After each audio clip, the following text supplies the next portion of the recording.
la rivière aux trois ponts.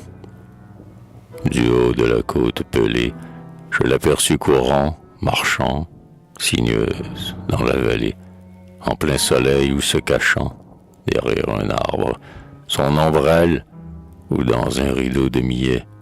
Et lorsque j'arrivai près d'elle, sur son gravier elle riait.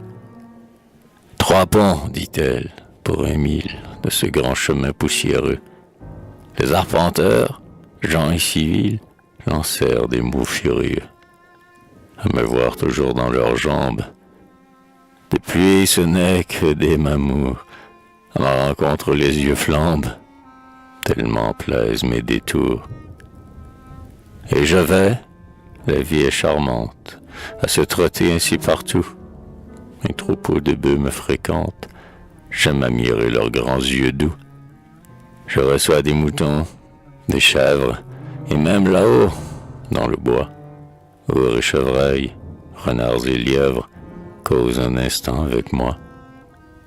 Le long de mon itinéraire, l'orge, le blé, le sarrasin se succèdent pour me distraire. Les bitournes sont mon jardin. Je vois la lune et les étoiles et m'amuse du ciel truqué. Que je deviens, les nuits s'envoient. Mon bonheur est peu compliqué. Le vent, beau raconteur d'histoire, dépeint tout un autre univers, où des rivières peuvent boire le lac immense où je me perds. Il parle de jours sans aurore, d'été qui ne finissent pas, d'éruptions, que sais-je encore, je me moque de ce fatras.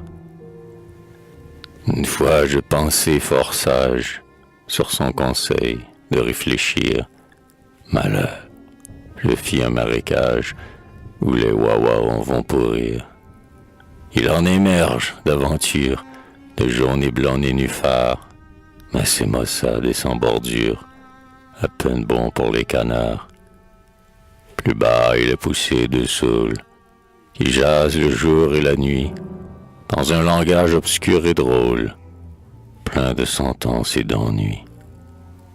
Ils interrogent les narcisses, les hiboux, les soleils levants, et jusqu'à moi, prompte, je glisse.